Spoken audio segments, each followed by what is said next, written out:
Mina olen valmis. Sina valmis? Okei.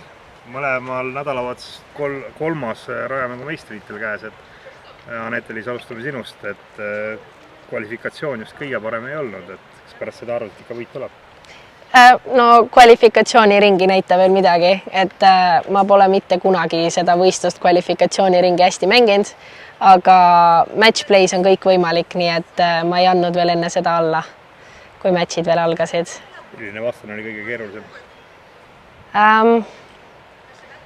Ma ütleksin, et ilmselt Katriina-Jaana Gustafson, sest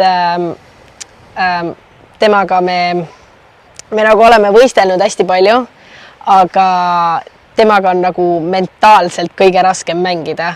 Et ta on selline päris keeruline vastane, et see oli selline pingeline match. Karl, sina tükk aega pole Eestis midagi suuremat võitud, nüüd üle pika aja üks suurem võit jälle.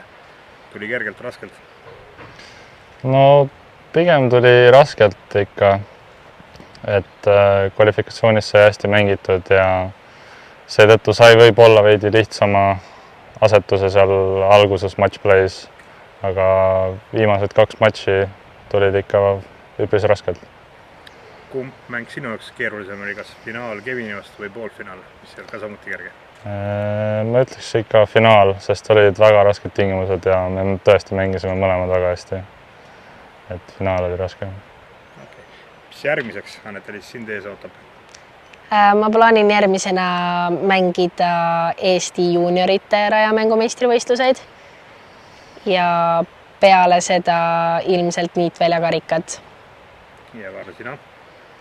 Minul on plaanis minna mängima Euroopa meistrivõistlusi, mis asuvad Prantsusmaal ja umbes 9 päeva pärast. Selge, suurepärane. Tänud, olete vabad. Aitäh! Aitäh!